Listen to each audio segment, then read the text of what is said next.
Assalamualaikum warahmatullahi wabarakatuh. Alhamdulillah pada kesempatan hari ini kita bisa kembali lagi belajar secara online atau PJJ, pembelajaran dari jarak jauh. Alhamdulillah kita sudah masuk ke bab ketiga, aku anak soleh ya. Minggu lalu kalian sudah memberikan contoh-contoh ya, atau mempraktikkan bagaimana sikap-sikap kalian sebagai anak soleh terhadap Allah, terhadap Nabi Muhammad, terhadap orang tua, terhadap guru, dan terhadap teman ya.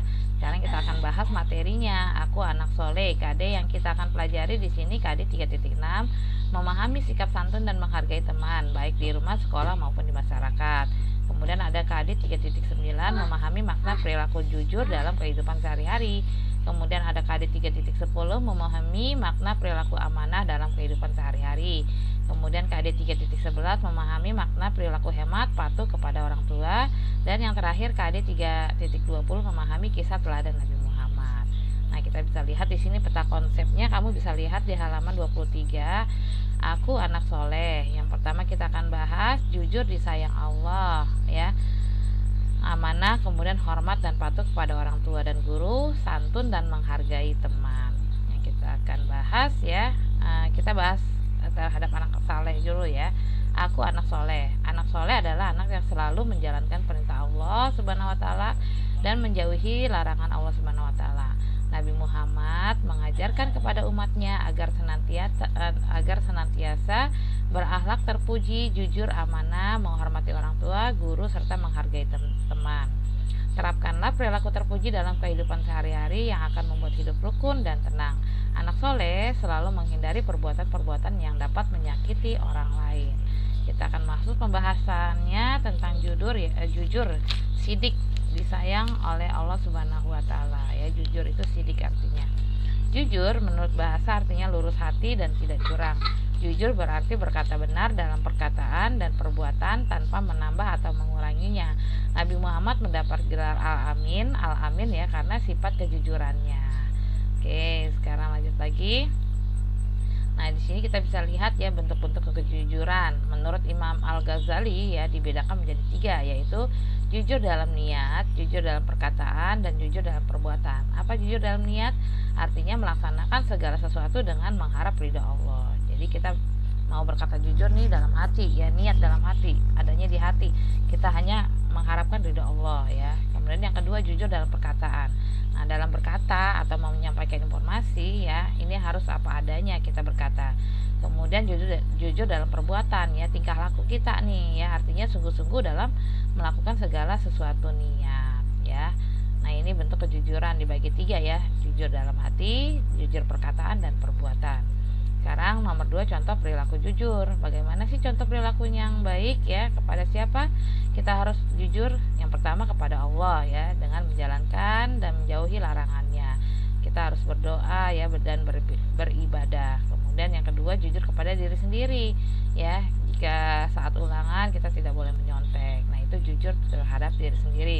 Kemudian jujur kepada orang tua ya. Jadi kita harus berkata apa adanya terhadap orang tua.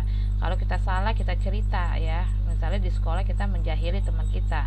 Nah, kalian boleh bercerita kepada orang tua. Nanti orang tua yang beri nasihat ya kepada kalian. Kemudian jujurlah kepada teman, karena tanpa teman kita tidak bisa berkawan ya. Kemudian apa sih manfaat perilaku jujur? Yang pertama, dicintai Allah, akan dipercaya orang lain, disenangi teman ya, akan mendatangkan kebaikan, mau mengakui kesalahan sendiri, terbiasa mengatakan yang sebenarnya. Nah, bagaimana sebaliknya jika kita tidak bersikap jujur? Ya tentulah keburukan yang didapat ya. Nah, kita bisa lihat di sini, kalau tidak bersikap jujur tentunya dibenci Allah ya, tidak dipercaya orang lain, tidak disenangi ya. Tidak mendatangkan kebaikan ya, kemudian tidak mau mengakui kesalahan sendiri ya, kemudian terbiasa mengatakan yang bohong. Nah, lawan kata jujur di sini khianat ya, artinya berdusta atau ingkar janji. Yang kedua kita bahas tentang amanah. Amanah artinya dapat dipercaya. Amanah juga berarti menjaga sesuatu yang telah dipercayakan oleh orang lain kepada kita ya. Nah, yang pertama macam-macam amanah nih. Amanah kepada Allah adalah dengan taat beribadah ya. Allah memberikan amanah kepercayaan kepada manusia untuk beribadah ya, taat beribadah, membaca Quran, berpuasa, zakat, dan lain-lain ya. sesuatu yang dipercayakan kepada kita. Misalnya kita dititipkan barang, ya kita jaga barang tersebut, ya. Kemudian ada seseorang menitipkan pesan, ya, ada salam misalnya dari si ini. Nah, kita harus menyampaikan pesan tersebut kepada orang yang ditujunya. Kemudian mengantarkan makanan, ya. Misalnya kita mau memberi teman kita nih, tapi teman kita nggak ada, ya, jadi kita titipkan kepada teman yang lain, ya.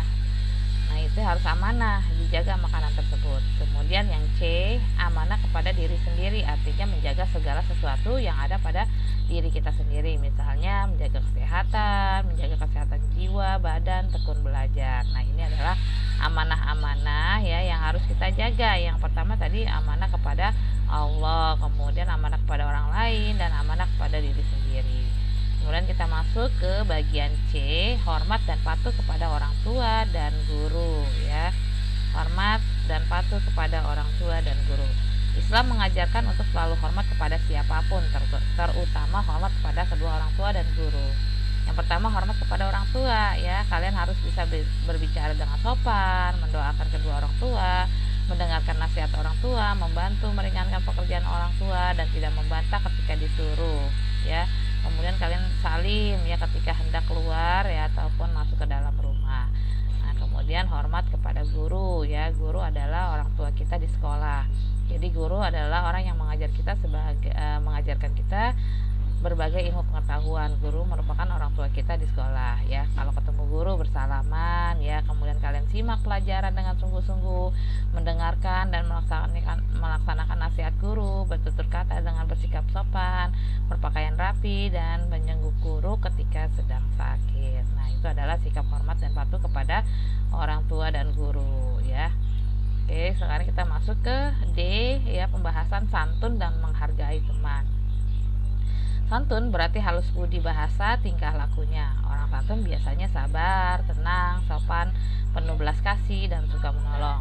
Menghargai berarti menghormati dan memandang penting orang lain. Orang yang tidak menghargai berarti meremehkan atau tidak peduli terhadap orang lain, ya. Jadi kita harus santun dan menghargai teman, ya. Misalnya temannya gambarnya kurang bagus, ya, kamu harus beri dia pujian, ya, atau bisa juga menegurnya dengan secara halus, ya, tidak dengan kata-kata kasar, ya. Jika teman kalian jatuh, kalian bantu. Jika kalian temannya bersalah, kasih tahu, ya, bukan ditertawakan atau diolok-olokan. Oke, itu santun menghargai teman. Berbicara dengan sopan, gak boleh kata-katain, ya, atau menghina ataupun yang lainnya. Sekarang kita lihat contoh sikap santun dan menghargai teman. Misalnya mengucapkan salam, ya, hai, ya, apa kabar, tidak membeda-bedakan teman, bertutur kata yang baik, peduli dengan saling tolong menolong, menjenguk teman kita yang sakit, ya, menjauhi sifat sombong, dengki, iri hati kepada teman, dan menjaga hubungan baik dengan teman. Oke, jadi pembahasan untuk anak soleh di bab ketiga selesai. Nanti kalian bisa kerjakan latihan-latihan yang sudah Ibu berikan di classroom. Ibu ucapkan selamat pagi dan semangat pagi. Wabillahi taufiq wal hidayah. Wassalamualaikum warahmatullahi wabarakatuh.